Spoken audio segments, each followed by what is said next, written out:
نحمده ونصلي ونسلم على رسوله الكريم اما بعد بسم اللہ الرحمن الرحیم۔ سورہ آل عمران اسلام کے بنیادی عقائد اور اسلامی سیاست اور حکمت کو سمجھنے کے لیے سورہ آل عمران کی تلاوت اور اس کا مطالعہ بہت ضروری ہے۔ ہوا یہ کہ 9 ہجری میں بنی نجران کے نصارہ کا ایک موقر وفد حضور اکرم صلی اللہ علیہ وآلہ وسلم کی خدمت میں مباحثے مناظرے کے لیے حاضر ہوا۔ عیسائی عقائد پر وہ حضور صلی اللہ علیہ وسلم سے بحث کرنا چاہتے تھے۔ یہ 60 افراد پر مشتمل وفد تھا۔ اس سورہ کی ابتدائی 80-90 آیات اسی پس منظر میں نازل ہوئی ہیں۔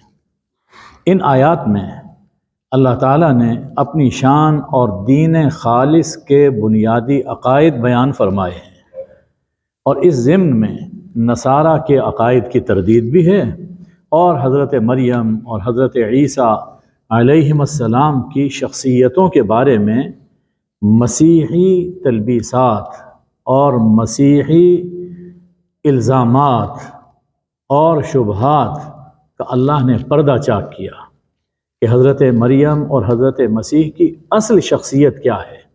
ان لوگوں نے انہیں خدا بنا لیا، خدائی میں شریک کر لیا، تو فرمایا کہ اللہ کے سوا کوئی عبادت کے لائق نہیں، حضرت مسیح بھی نہیں، وہ ہمیشہ سے زندہ ہے اور ہمیشہ زندہ رہے گا۔ اشارہ کر دیا کہ حضرت مسیح تو ایسے نہ تھے، نظام کائنات سب اسی کے ہاتھ میں ہے، اور ان کے عقیدے کے مطابق اگر حضرت مسیح مصلوب ہو گئے تو جو اپنے آپ کو نہ بچا سکے وہ پوری کائنات کا نظام کیسے چلا سکتے ہیں، وہ کیسے خدا ہو سکتے ہیں؟ تو ایک ایک جملے میں دراصل ان کے مفروضہ عقیدوں کی تردید ہے۔ اللہ نے انسانوں کی ہدایت کے لیے تورات، انجیل اور قرآن نازل فرمایا۔ نہ ماننے والوں کے لیے شدید عذاب ہے۔ زمین و آسمان کی کوئی چیز اللہ سے مخفی نہیں، جبکہ حضرت مسیح اور حضرت مریم ایسے نہ تھے۔ وہی تو ہے جو شکم مادر میں تمہاری صورت گری کرتا ہے جیسے چاہتا ہے۔ فرمایا کتاب اللہ میں کچھ آیات محکمات ہیں یعنی ان کے معانی بالکل واضح ہیں، یہ اصل کتاب ہے، اور بعض آیات متشابہات ہیں یعنی ان کے معانی میں اشتباہ ہو سکتا ہے۔ تو کج فکر لوگ فتنہ پردازی کے لیے متشابہات کے پیچھے پڑتے ہیں، اور پختہ فکر لوگ، پختہ ایمان کے لوگ ایسے مقامات میں یوں کہتے ہیں یہ سب ہمارے رب کی طرف سے ہے، اور اللہ کی اس سے جو بھی مراد ہے ہم اس پر ایمان لائیں۔ یہ ہے پختہ مومن۔ اے رب، ہدایت ملنے کے بعد ہمارے دلوں کو ٹیڑھا نہ فرمانا اور ہم پر نظر رحمت رکھنا۔ فرمایا کہ کفر ایسا سنگین جرم ہے کہ جو اس کا ارتکاب کرتا ہے، مال، اولاد اور دنیا کی کوئی طاقت اسے اللہ کے عذاب سے بچا نہیں سکتی۔ یہ کافر ابدی آگ کا ایندھن بنیں گے۔ اے اللہ ہمیں اس ہر طرح کے کفر سے بچا اور جہنم کے عذاب سے بچا۔ ابھی معرکہ بدر میں تم اس کا نمونہ دیکھ چکے ہو کہ کافروں کو اللہ نے کیسے جہنم رسید کیا اور مومنوں کی نصرت فرمائی۔ لوگوں کے دلوں میں عورتوں، بیٹوں، سونے چاندی کے خزانوں، عمدہ گھوڑوں، جانوروں اور کھیتوں کی محبت بیٹھی ہوئی ہے، اور ان کے حصول کے لیے وہ غلط راہوں پر چلتے ہیں۔ آپ غور کیجئے، دنیا کی جتنی محبتیں ہو سکتی ہیں وہ سب اللہ نے یہاں پر بیان فرما دی۔ دیکھو یہ سب دنیا کا سامان ہے، یہی رہ جائے گا۔ اصل کامیابی جنت ہے۔ اصل کامیابی جنت ہے، وہاں سب کچھ ملے گا اور بہتر ملے گا۔ صبر سے کام لو اور اعمال صالحہ کی مدد سے آخرت کی تیاری کرو۔ فرمایا اللہ کے ہاں ہمیشہ سے دین صرف اسلام ہے، ان الدین عند اللہ الاسلام۔ لوگوں نے آپس کی ضد کی وجہ سے اختلافات پیدا کیے اور فرقے بنائے، تم انہیں سمجھاؤ۔ پھر بھی اگر جھگڑے تو کہہ دو مانو یا نہ مانو، ہم تو مسلم ہیں، ہم نے اپنا سر اللہ کے سامنے جھکا دیا۔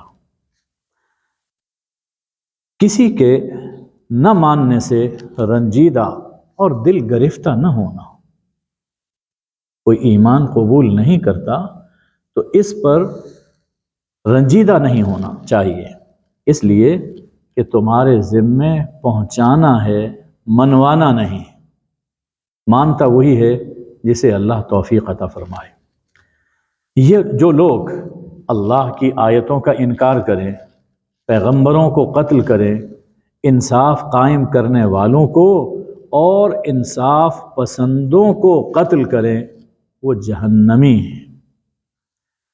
فرمایا یہ باطل پرست لوگ اس خوش فہمی میں مبتلا ہیں کہ جنت صرف ہماری ہے، جہنم میں گئے بھی تو صرف چند دنوں کے لیے، باقی چونکہ ہم لاڈلے ہیں اس لیے ہمیں جنت میں بھیج دیا جائے گا۔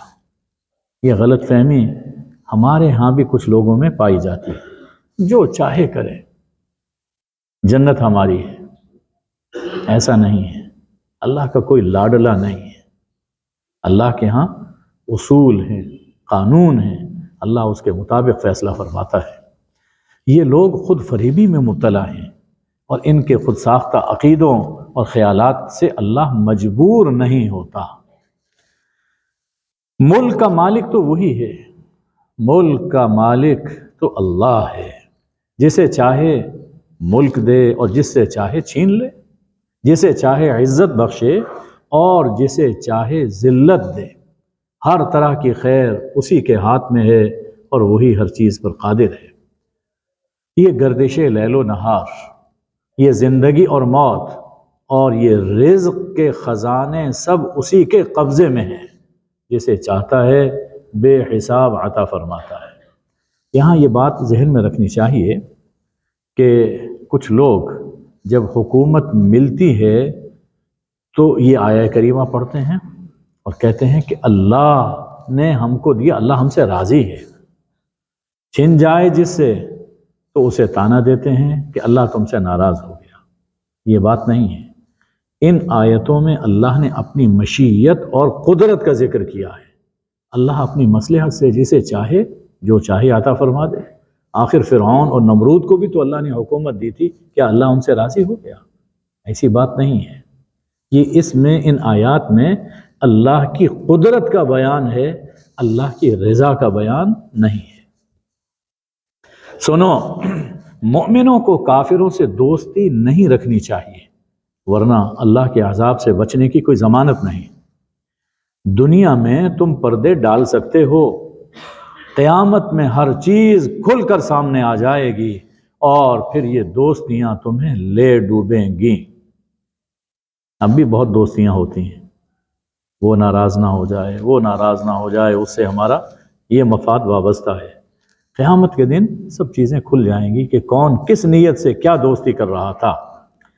سب معاملات ٹھیک ہوتے ہیں اللہ کی محبت سے، اور اللہ کی محبت حاصل کرنا چاہتے ہو تو اس کے محبوب صلی اللہ علیہ وآلہ وسلم کے نقش قدم پر چلو، فاتبعونی، ان کی صورت اور سیرت اپناؤ۔ حضور اکرم صلی اللہ علیہ وآلہ وسلم کی صورت اور سیرت اپناؤ۔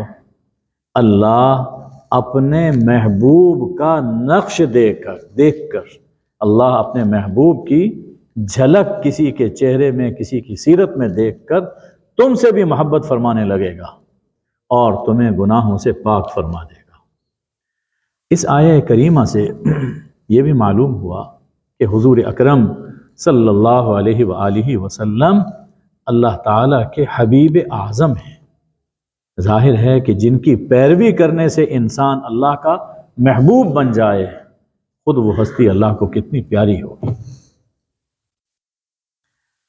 اس کے بعد اللہ تعالیٰ نے حضرت مریم بنت عمران اور عیسیٰ ابن مریم علیہ السلام کے حالات بیان فرمائے، اور ان سے ہمیں اپنی اصلاح اور اپنے عمل کی کچھ باتیں معلوم ہوتی ہیں۔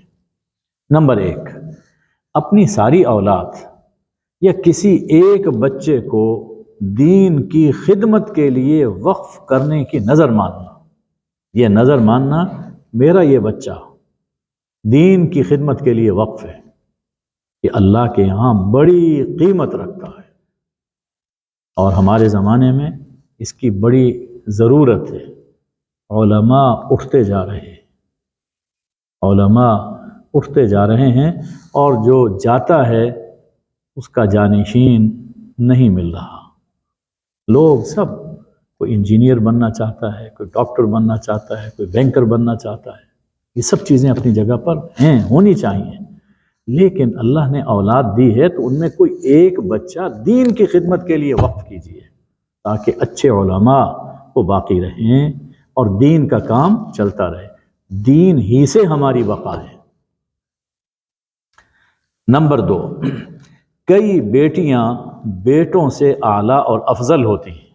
نظر مانی تھی کہ جو بیٹا ملے گا اسے میں اللہ کے دین کے لیے وقف کروں گا، لیکن بیٹی پیدا ہوئی، اللہ نے انہیں قبول فرمایا، حضرت مریم کو، اور فرما دیا کہ وَلَيْسَ الذَّكَرُ كَالْأُنثىٰ، جو بیٹا تم مانگ رہے تھے وہ اس بیٹی جیسا نہیں ہے، یہ بیٹی شان میں اس بیٹے سے بھی اونچی ہے۔ 3، جب انسان اللہ کا ہو رہے تو اللہ غیب سے رزق پہنچاتا ہے، جیسے حضرت مریم کو اللہ نے بے موسم پھل عطا فرمائے۔ 4، اولاد اللہ کے اختیار میں ہے اور اللہ اسباب کا محتاج نہیں۔ جو بنجر زمین شاداب کر سکتا ہے وہ بانجھ کی گود بھی ہری کر سکتا ہے، اس لیے کبھی اللہ کی رحمت سے مایوس نہ ہوں، اسباب اختیار کریں، لیکن نظر مسبب الاسباب اللہ جل شانہ پر رکھیں۔ 5، جب کوئی نعمت حاصل ہو تو کثرت سے اللہ کا ذکر اور تسبیح کیا کریں، قرآن نے کئی جگہوں پر یہ بات ہمیں سکھائی ہے۔ 6، حضرت آدم علیہ السلام کی طرح حضرت عیسیٰ علیہ السلام کی پیدائش بھی اللہ کی قدرت کا ایک نشان تھی۔ وہ خدا تھے نہ خدا کے بیٹے، اگر اس وجہ سے کہ وہ بن باپ پیدا ہوئے انہیں خدا کا بیٹا مانا جائے تو آدم علیہ السلام تو بن باپ اور بن ماں پیدا ہوئے، وہ تو ان سے بڑے خدا ہونے چاہیے۔ یہ اللہ کی قدرت ہے، وہ جیسے چاہے پیدا فرما دے۔ حضرت عیسیٰ کا تو پیغام ہی یہ تھا کہ میرا اور تمہارا رب صرف اللہ ہے، اس لیے عبادت صرف اللہ کی کرو، یہی صراط مستقیم ہے۔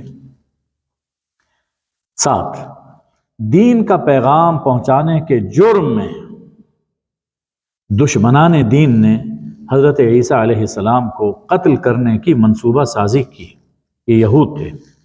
اللہ نے ان کی تمام چالوں کو ناکام بنا کر حضرت عیسیٰ علیہ السلام کو اپنی طرف زندہ سلامت اپنی طرف آسمانوں میں اٹھا لیا، اور اب بھی وہاں موجود ہیں۔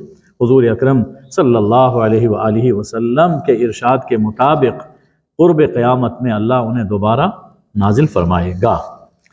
8، جب مناظرے اور مباحثے سے بات نہ بنے، جیسا کہ ان لوگوں سے مناظرہ ہوتا رہا لیکن وہ بات سمجھ کر ہی نہیں دے رہے تھے، تو فرمایا کہ جب مناظرے سے مباحثے سے بات نہ بنے تو اتمام حجت کے لیے اللہ کی خاطر اپنا گھرانہ بھی میدان میں لانا پڑتا ہے، جیسا کہ اس موقع پر حضور اکرم صلی اللہ علیہ وسلم نے مباہلہ فرمایا اور اپنا پورا گھرانہ میدان میں لے آئے۔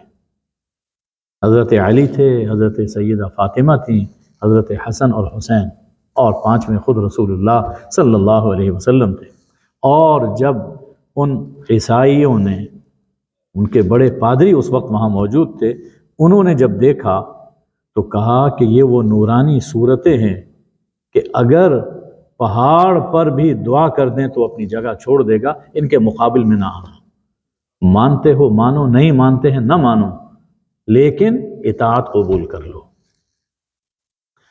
فرمایا کہ یہ میدان میں گھرانا لانا وہ اس لیے بہت ضروری ہے کہ ہم اور ہمارا سب کچھ کس کا ہے؟ اللہ کا ہے۔ اس کی خاطر، اس کے دین کی خاطر کوئی قدم اٹھانے سے اور کوئی قربانی دینے سے دریغ نہیں کرنا چاہیے۔ اس کے بعد جو آیات کریمہ آ رہی ہیں رکوع نمبر 7 سے 10 تک، ان میں سب سے پہلے اہل کتاب کو دعوت توحید دی گئی کہ باقی باتیں تو بعد میں صحیح، پہلے اپنے اس بنیادی عقیدے کو تو ٹھیک کرو جس کو تم بھی مانتے ہو، لیکن تمہارا عمل سراسر اس کے خلاف ہے۔ یہ کہتے تھے کہ لا الہ الا اللہ، اللہ نعبد الا اللہ، لیکن عمل وہ اس کے خلاف تھا۔ اللہ کے سوا کوئی بندگی کے لائق نہیں، یہ عقیدہ ہے۔ اس کی ذات میں، اس کی صفات میں کوئی شریک نہیں۔ شرک یہی تو ہے کہ ایک کی جگہ دو خدا مانے جائیں، یا اللہ کی صفات میں کسی کو شریک سمجھ لیا جائے۔ نبی، ولی، پیر، فقیر، عالم، حاکم سب اللہ کے محتاج ہیں۔ رب صرف وہی ہے، رب صرف وہی ہے، اس کے سوا کسی کو رب مت سمجھو۔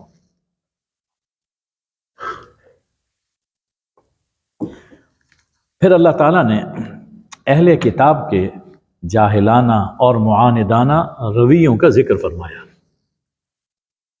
حضرت ابراہیم علیہ السلام کو اللہ نے جو بلند مقام عطا فرمایا ہے، اس کی وجہ سے تمام اہل مذاہب ان کی شخصیت کو اپنے نظریے اور اپنے مذہب کے لیے استعمال کرنے کی کوشش کرتے ہیں۔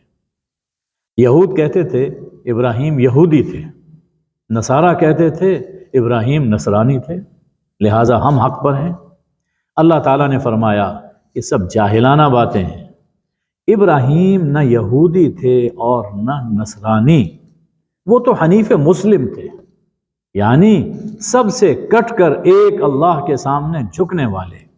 اور اب ابراہیم علیہ السلام کا کوئی نمونہ دیکھنا چاہتے ہو تو یہ نبی صلی اللہ علیہ وآلہ وسلم ہیں، اور ان کے اہل بیت ہیں اور صحابہ ہیں۔ فرمایا اہل کتاب تمہیں بھٹکانا چاہتے ہیں، ان کی چالوں سے ہوشیار رہنا چاہیے۔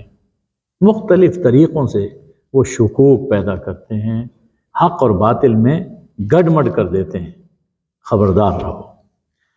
فرمایا اہل کتاب کا عرب میں علمی رعب بیٹھا ہوا تھا۔ مدینہ طیبہ میں یہی لوگ پڑھے لکھے تھے، تو اپنے اس علم کی وجہ سے وہ لوگوں کو اپنے دباؤ میں رکھتے تھے۔ انہوں نے لوگوں کو دین حق سے برگشتہ کرنے کے لیے ایک چال چلی کہ اپنے کچھ لوگوں کو بظاہر مسلمان بنا دیتے، اور پھر وہ کہتے کہ جس نبی کی بشارتیں آئی ہیں یہ وہ نبی نہیں۔ آئے صبح مسلمان ہوئے، کچھ دیر جناب کی مجلس میں رہے، شام ہوئی تو کہا کہ یہ تو وہ دین نہیں ہے، یہ پیغمبر وہ نہیں ہے کہ جن کی بشارتیں آئی ہیں، ان کا دین حق نہیں، لہٰذا ہم اس دین کو چھوڑ رہے ہیں۔ سادہ لوح مسلمان، کچھ سادہ لوح مسلمان یہ سوچ کر کہ یہ اہل علم ہیں، ان کے جال میں پھنس جاتے تھے کہ اگر یہ سچے ہوتے تو یہ کیوں انکار کرتے ہیں، وہ پھنس جاتے تھے، پھر جاتے تھے دین سے۔ اور یہی طریقہ واردات ان مستشرقین کا اب بھی چل رہا ہے، اس لیے ان کی کتابیں پڑھتے ہوئے محتاط رہنا چاہیے۔ پہلے اپنا دین یہ سیکھنا چاہیے کہ ہمارا دین کیا ہے، قرآن سیکھیں، سیرت پڑھیں، احادیث پڑھیں، پھر جب پڑھ لیں تو پھر کسی اور کا دین پڑھیں اگر آپ کمپیریزن کرنا چاہتے ہیں۔ اپنا دین معلوم نہیں اور دوسروں کی کتابیں جب پڑھی جاتی ہیں تو ذہن میں ظاہر ہے کہ شکوک و شبہات ہی پیدا ہوں گے۔ بعض اہل کتاب ایسے بھی ہیں جو دھوکے سے مسلمانوں کا مال ہتھیانا اپنے لیے حلال سمجھتے ہیں، جیسے ہو سکتا ہے ان کا مال کھاؤ، چھین لو، اب بھی یہی کچھ ہو رہا ہے۔ جو لوگ اللہ کے عہد پر دنیا کو ترجیح دیتے ہیں، آخرت میں اللہ ان سے نہ تو کلام رحمت فرمائے گا، نہ نظر شفقت سے انہیں دیکھے گا۔ یہ لوگ محروم اور خالی ہاتھ اٹھیں گے۔ بعض اہل کتاب کتاب اللہ میں کچھ بڑا گھٹا کر ایسے انداز اور ایسے لہجے میں پڑھتے ہیں کہ سننے والا دھوکہ کھا جاتا ہے، اور بڑی ڈھٹائی سے یہ کہتے ہیں کہ یہ بھی کتاب اللہ کا حصہ ہے، حالانکہ وہ اللہ کی کتاب نہیں ہوتی۔ بائبل میں تحریفات موجود ہیں، جو دیکھنا چاہے دیکھ سکتا ہے۔ فرمایا کہ نبوت اللہ کا عطیہ ہے، نبوت سراسر اللہ کا عطیہ ہے۔ کوئی شخص عبادت اور ریاضت کرتے کرتے نبی نہیں بن سکتا۔ ولی تو بن سکتا ہے لیکن نبی نہیں بن سکتا۔ نبی وہ بنتا ہے جسے اللہ نبی بنائے، اور نبی لوگوں کو کبھی اپنا عبد نہیں بناتا، اپنا بندہ نہیں بناتا، بلکہ ربانی بناتا۔ کونوا ربانیین، نبیوں اور فرشتوں کو ربانی اختیارات کا مالک سمجھنا کفر ہے۔ حضرت محمد صلی اللہ علیہ وآلہ وسلم تو ایسے عظیم الشان رسول ہیں جن پر ایمان لانے اور نصرت کرنے کا وعدہ اللہ نے نبیوں سے لیا عالم ارواح میں، کہ جب یہ پیغمبر آئیں تمہارے دور میں اگر آ جائیں تو تم وعدہ کرو، عہد کرو، ان پر ایمان لاؤ گے، لَتُؤْمِنُنَّ بِهِ وَلَتَنْصُرُنَّ، اور ان کی نصرت کرو گے۔ اس سے ہمیں سمجھنا چاہیے کہ ہم بڑے خوش قسمت ہیں کہ ہمیں اللہ نے حضور اکرم صلی اللہ علیہ وآلہ وسلم کا امتی بنایا۔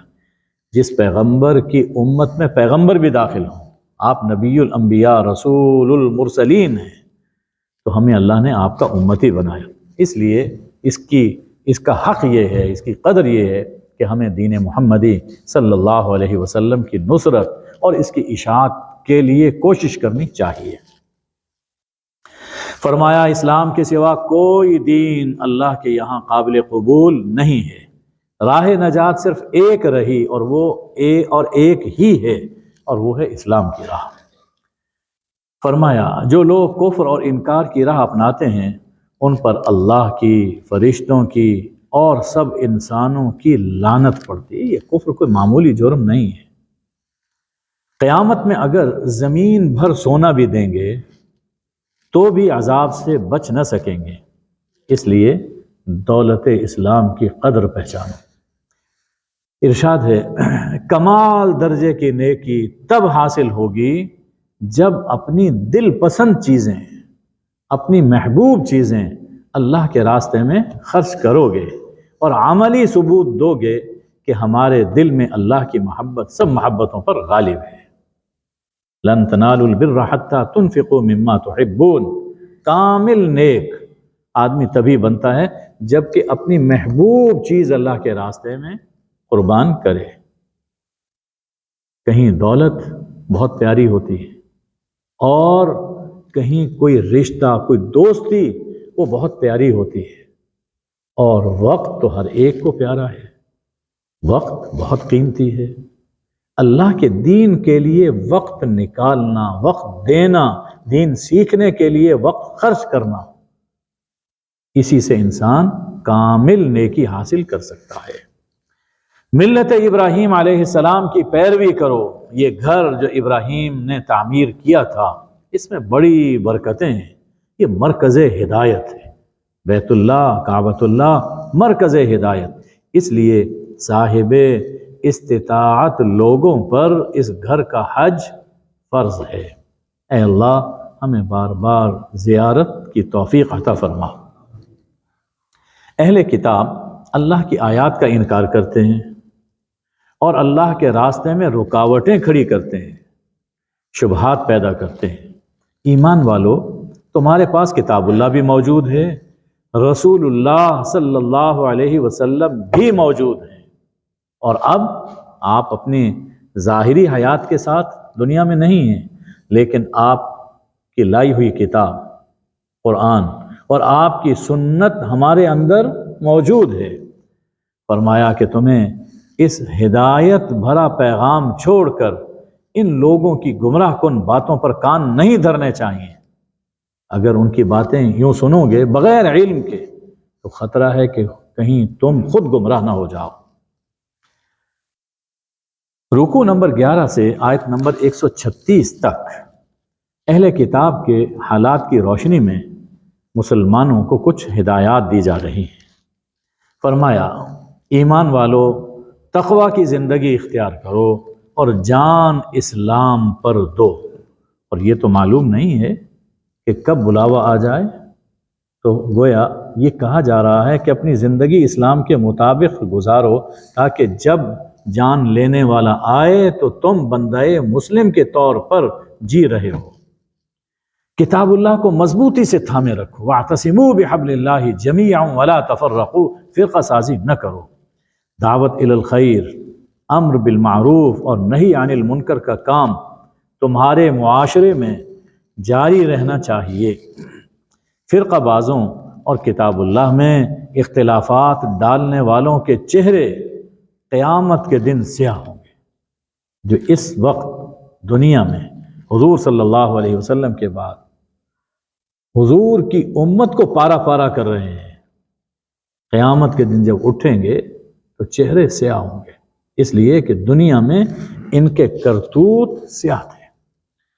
مسلمانوں اپنا مقام اور منصب پہچانو، تم بہترین امت ہو، کنتم خیر امہ، تمہیں لوگوں کی خیرخواہی کے لیے پیدا کیا گیا، لوگوں کو راہ دکھانے کے لیے تمہیں پیدا کیا گیا۔ تمہیں چاہیے کہ نیکی کا حکم دیتے رہو اور بدی سے روکتے رہو، یہ ہمارا فرض منصبی ہے۔ اہل کتاب اپنے کفر اور انبیاء کو قتل کرنے کی وجہ سے امامت سے معزول ہو چکے اور ذلت ان کا مقدر ہے۔ ہاں لوگوں کے ساتھ مل ملا کر کچھ فائدے اٹھا لیں تو الگ بات ہے۔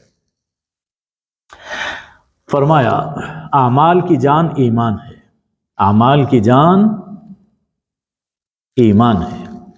کافر اس دنیا میں جو کچھ خیر خیرات کرتے ہیں آخرت میں اس کی جزا نہیں ملے گی، دنیا میں ہی اللہ تعالیٰ انہیں اس کا صلہ دے دیتا ہے اور دنیا میں نمٹا دیتا ہے۔ ایمان والو غیروں کو اپنا رازدار نہ بناؤ، یہ دیکھیے سب اسلامی سیاست کی باتیں چل رہی ہیں۔ ایمان والو غیروں کو اپنا رازدار نہ بناؤ، وہ تمہیں خراب کرنے میں کوئی کسر نہیں چھوڑیں گے۔ ان کی باتوں سے بغض ٹپکتا ہے اور دلوں میں جو کچھ چھپا رکھا ہے وہ کہیں زیادہ خطرناک ہے۔ زیادہ دور جانے کی ضرورت نہیں، گزشتہ 20-25 سال کی اپنی تاریخ دیکھ لیجئے، جب بھی کوئی نازک موقع آیا تو دنیا کی بڑی طاقتوں سے بے ساختہ کچھ جملے نکل گئے جس سے پتہ چلتا تھا کہ دلوں میں کتنا بغض اور نفرت بھری ہوئی ہے۔ تم ان کی محبت کے بھرے میں آ کر ان سے محبت کرنے لگتے ہو۔ یاد رکھو یہ تم سے ہرگز محبت نہیں کرتے، ہرگز محبت نہیں کرتے۔ دیکھ لو محبت کے نمونے فلسطین میں کیا ہو رہا ہے، سب ان کے پیچھے ہیں۔ یہ تم سے ہرگز محبت نہیں کرتے، تنہا ہوتے ہیں تو غصے کے مارے انگلیاں کاٹ کاٹ کھاتے ہیں، تمہاری راحت سے جلتے ہیں اور تمہاری تکلیف سے خوش ہوتے ہیں۔ یہ اللہ بتا رہا ہے۔ ان سب سازشوں کے باوجود اگر تم صبر اور تقوی اختیار کرو گے تو اللہ تمہاری مدد کرے گا، جیسا کہ اللہ نے معرکہ بدر میں بے سر و سامانی کے باوجود تمہاری مدد فرمائی۔ فرمایا ایمان والو دوگنا چوگنا سود مت کھاؤ، اللہ سے ڈرو۔ اس کے بعد ارشاد ہے کہ وَاتَّقُوا النَّارَ الَّتِي أُعِدَّتْ لِلْكَافِرِينَ،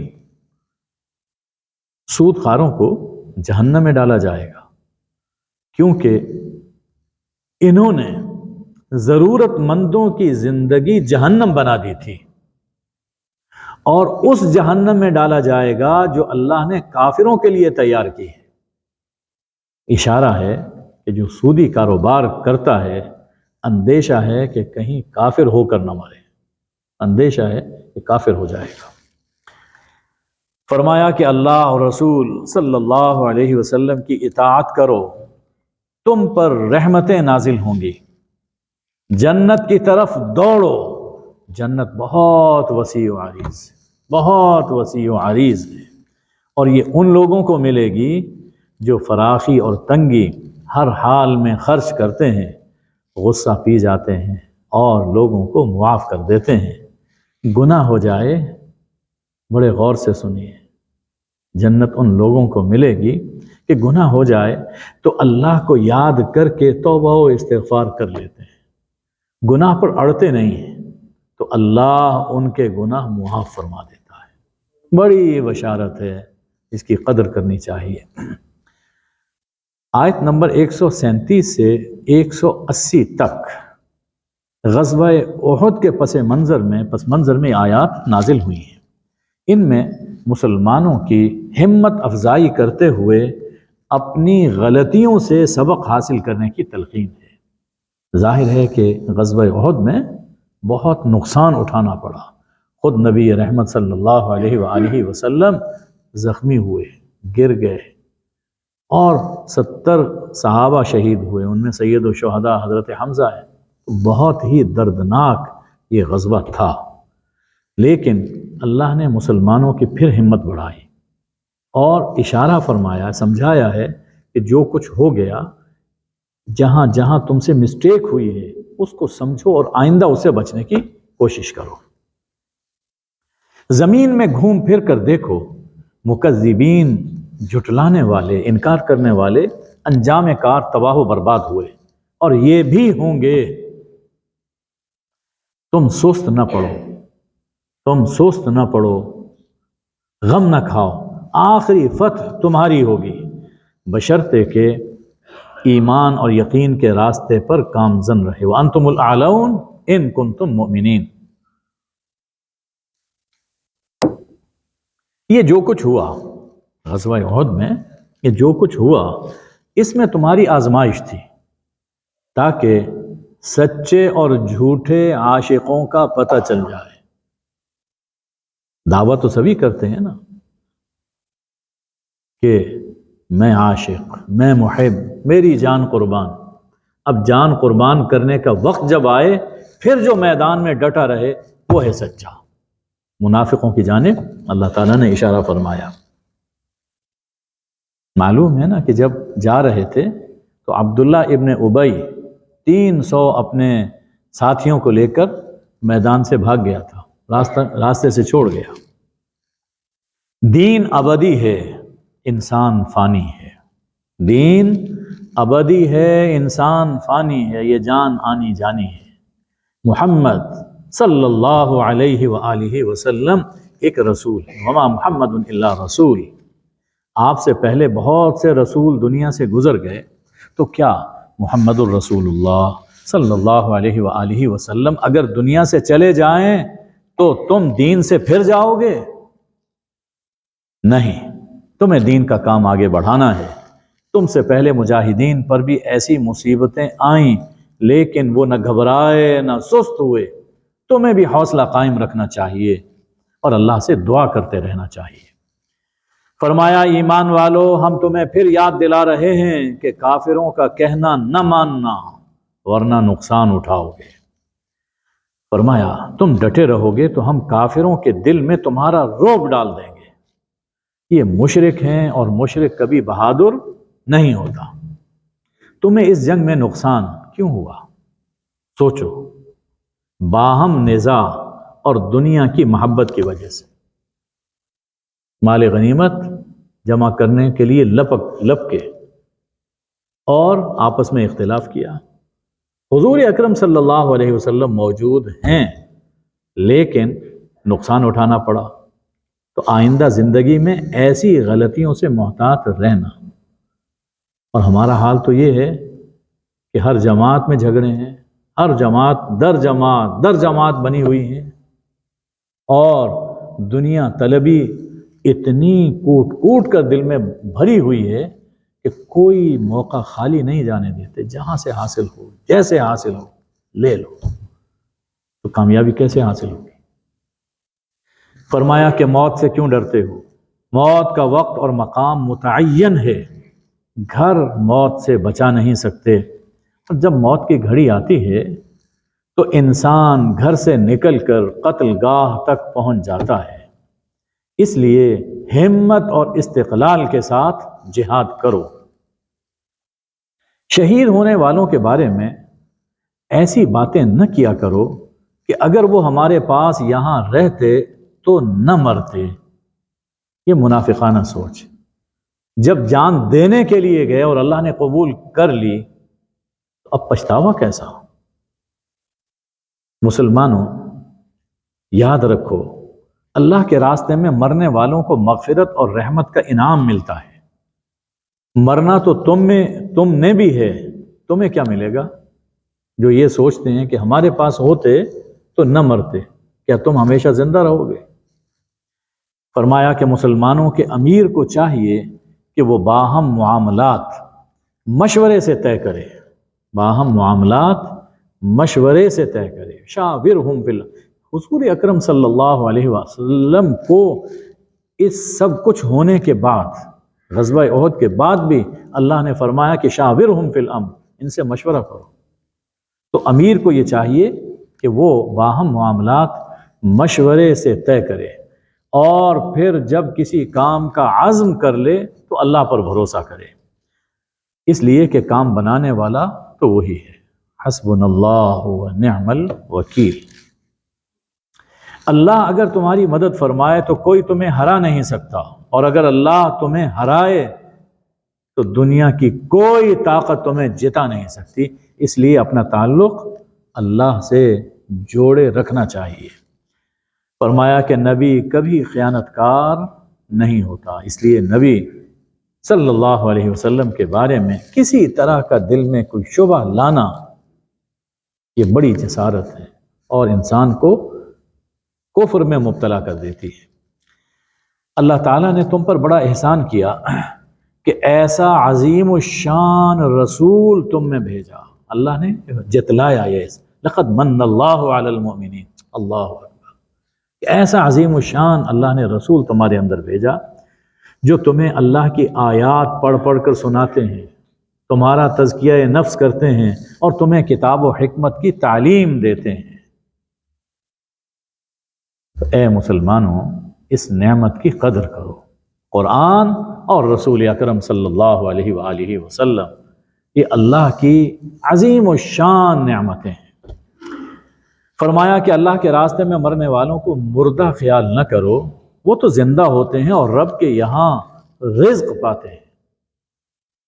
مومنین کی شان یہ ہے کہ جب خطرناک حالات سے دوچار ہوتے ہیں اور دشمنوں کی طاقت کی خبریں سنتے ہیں تو پورے یقین سے کہتے ہیں بس اللہ ہمارے لیے کافی ہے اور وہ بہترین کارساز ہے۔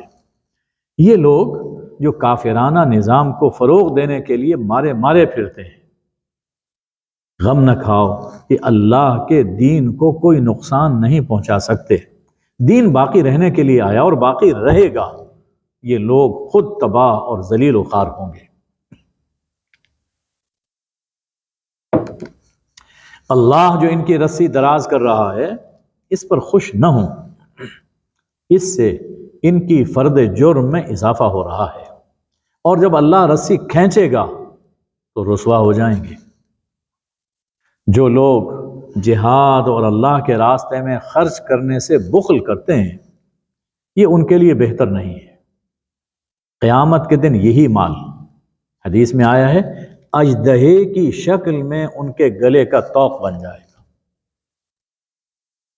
جس مال کو بخل کر کر کے بچایا، جہاں خرچ کرنا چاہیے وہاں خرچ نہیں کیا، یہی مال اژدہے کی شکل میں گلے کا طوق بن جائے گا اور کہے گا انا کنزک انا مالک، میں تیرا خزانہ ہوں، میں تیرا مال ہوں، اور ڈسے گا۔ مال سمیت سب کائنات کا مالک تو اللہ ہے، تم امانت لوٹانے میں بخل کیوں کرتے ہو؟ یہ مال اللہ کی امانت ہے، امانت لوٹانے میں بخل کیوں کرتے ہو؟ اس کے بعد رکوع نمبر 19 اور 20 میں اللہ تعالیٰ نے ان مکذبین کے حالات پر کچھ تبصرے فرمائے۔ جو لوگ اللہ تعالیٰ کی شان میں گستاخی کرتے ہیں، انبیاء کو قتل کرتے ہیں، قیامت کے روز خود جہنم کی آگ میں جلیں گے۔ جو اہل دین کا دل جلاتے ہیں، جو دین کی تعلیمات کو مسخ کرتے ہیں اور اہل دین کا دل جلاتے ہیں، قیامت کے دن اس کی سزا میں جہنم کی آگ میں جلیں گے۔ جیسا عمل ویسا اس کا نتیجہ۔ انسان ہمیشہ اپنے کیے کی سزا پاتا ہے۔ اللہ کبھی بندوں پر ظلم نہیں کرتا، اللہ کبھی بندوں پر ظلم نہیں کرتا۔ جن لوگوں نے نہ ماننے کی ٹھان رکھی ہو، وہ بڑے سے بڑا نشان دیکھ کر بھی نہیں مانتے۔ کہتے ہیں نا کہ خوئے بدرا بہانہ بسیار، عادت بگڑی ہوئی ہو تو پھر یہ بہانہ ہے وہ بہانہ ہے۔ اہل دین کو تکذیب اور انکار سے گھبرانا نہیں چاہیے۔ رسولوں کو بھی تو جھٹلایا گیا، لیکن انہوں نے دین کی دعوت ترک نہیں کی۔ ہر شخص کو موت کا مزہ چکھنا ہے، ہر شخص کو کل نفس ذائقۃ الموت۔ پورا اجر تو قیامت کو ملے گا۔ جو جہنم سے بچ کر جنت میں داخل ہو گیا وہ کامیاب ہے۔ فمن زحزح عن النار وادخل الجنہ فقد فاز۔ یہ ہے اصل کامیابی۔ یہ دنیا میں جتنی کامیابیاں ہمیں حاصل ہوتی ہیں یہ بہت چھوٹی چھوٹی ہیں اور یہیں پر رہ جائیں گے۔ وہ کامیابی جو آخرت تک چلے گی وہ یہ ہے کہ انسان جہنم سے بچ جائے اور جنت میں داخل ہو جائے۔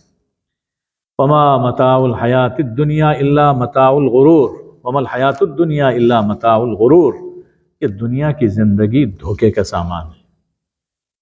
یہ آرٹیفیشل جیولری ہوتی ہے نا جی، تو اس کی ویلیو میں اور جو گولڈ کی جیولری ہوتی ہے اس میں کتنا فرق ہوتا ہے؟ زمین و آسمان کا فرق ہوتا ہے، زمین و آسمان۔ تو یہ دنیا کی زندگی آخرت کے مقابلے میں یوں ہی سمجھیے کہ رولڈ گولڈ ہے۔ اقبال نے فرمایا تھا کہ کیا ہے تو نے متاع غرور کا سودا، وہ اسی آیا کی جانب اشارہ ہے۔ کیا ہے تو نے متاع غرور کا سودا، فریب سود و زیاں لا الہ الا اللہ۔ مال اور جان میں تمہاری آزمائش ہوگی۔ دشمنان اسلام، یہود، نصارہ اور مشرکین کی باتوں سے تمہیں ذہنی اذیت اٹھانا پڑے گی۔ تو ایسے جان گسل حالات سے عہدہ برا ہونے میں، ایسے جان لیوا حالات سے نمٹنے کے لیے صرف ایک ہی نسخہ ہے، وہ ہے صبر اور تقوی۔ صبر اور تقوی کا دامن اگر تھامے رہیں تو اللہ تعالیٰ کامیابی عطا فرماتا ہے۔